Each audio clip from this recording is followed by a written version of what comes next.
I've been living in 100% humidity for the last few days, which means every time I go outside, I drown.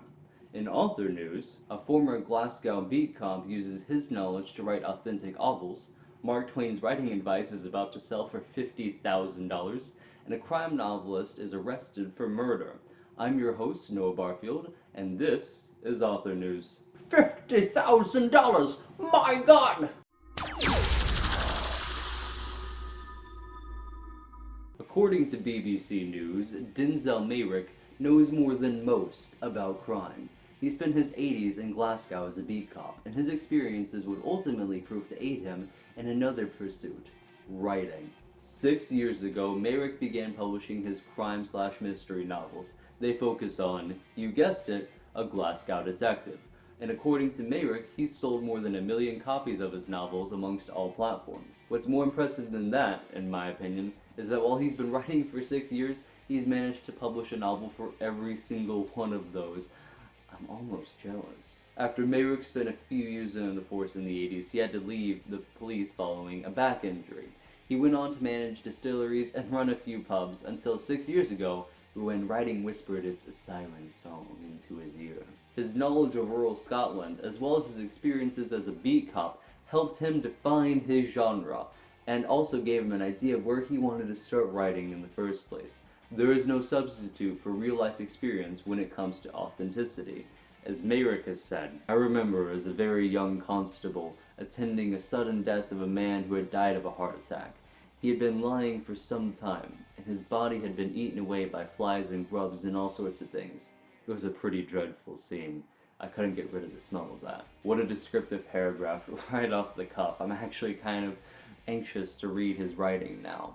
Mayrick, however, has stated that the morbid experiences are not the most difficult things to write about, as we might imagine, but rather it's condensing the reality of a cop into something economical and entertaining.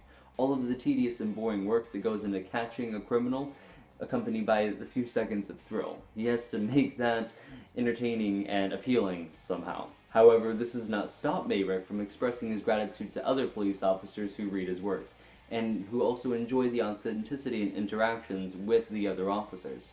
As the author has said, there has to be an element of black humor in the police. And while I think there's no substitute for actual experience when it comes to authenticity, you also have to make it entertaining. He seems to be aware of that. However, capturing the personality and camaraderie of a field or a particular element is nearly as important as getting the details right. And I hope that Mr. Mayrick has done well. Regardless, I wish you the best of luck. Speaking of luck, one of Mark Twain's letters has miraculously survived the ravage of time, making its rounds at a Bonhams, pronunciations always get me, making its rounds in an auction house later this month in a set called Exploration and Travel, featuring Americana. The letter is a 5-page response to the 21-year-old Bruce Western Monroe, who had written to Twain seeking writing advice. However, I don't think Monroe was gonna get the advice he hoped for. Twain said in the letter, "Experience of life, not books, is the only capital usable in such a book as you have attempted." Ouch. I can imagine what it would be like to have one of your idols personally write you back just to say, "Kid, you're too young."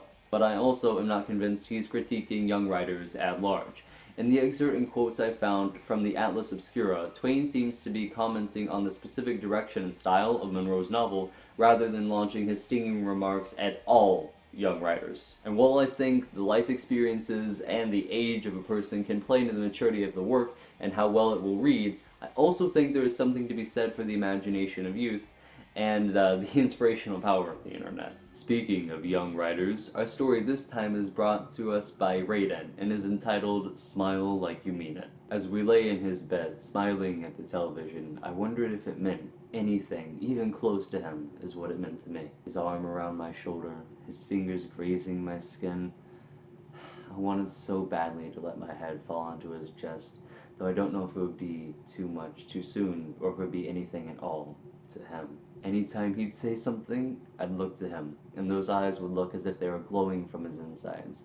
Logic told me it was only the reflection of the TV, but my dumb self thought that maybe it was because he felt something too. I wish this would never end, and I wish I could fall asleep with him and pretend like I had no idea I was even the least bit sleepy. I know if I told him that my eyes were struggling to keep open only because I felt so safe, he'd tell me I should get some sleep. He'd walk me home and give me a long hug that was maybe a bit too long to call friendly, and he'd stay right there watching me until I closed the front door as quietly as I could. And I would go into my bedroom, float onto my bed, and stay up for hours wishing I would still be with him and overthinking everything that happened. Because that's what I'm good at. Overthinking every little smile and every accidental leg touch that lingers for a few more seconds than it usually should. Overthinking everything. And now we end this video as we began it, with crime novels. Unfortunately, this one is less positive. Prepare yourself a little bit because the following story is a little grisly and it also takes place in China, which means I'm going to butcher a lot of pronunciations and I'm going to apologize in advance, but I'm also a little too upset at what I'm reading to truly be sorry. So in August of 2017, Liu Yongbai, the author of The Guilty Secret, was arrested for murder. The legalities lasted for nearly a full year, with confessions coming not only from Liu, but his accomplice Wang Womeng. In the winter of 1995, Liu and Wang tied up a couple, as well as their grandson, in a lodger, and beat them to death with clubs and hammers in a guest house. Liu specifically went on to write The Guilty Secret, using the memories of his murders as inspiration for the novel. It not only sold well, but was scheduled to have a 50-episode TV series released before people found out about the murders. After the confessions and legalities of last year, the Huzhou Intermediate People's Court in the Zhejiang province found Liu and Wang guilty of their crimes, and they were sentenced to death.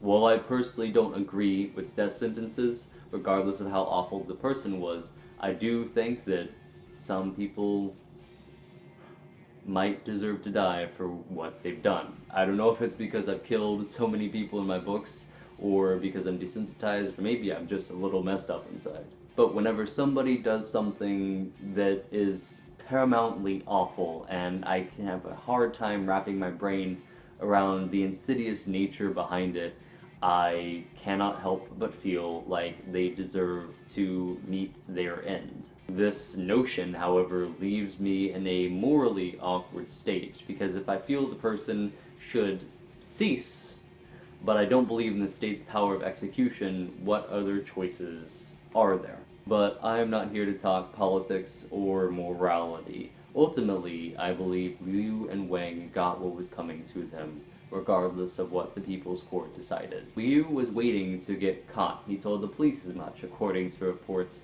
He wrote letters to his wife after being sentenced to prison, detailing the murders and apologizing, just confessing and getting weight off of his soul, apparently. And to use the memories of such an awful act to further your writing is, in my opinion, despicable.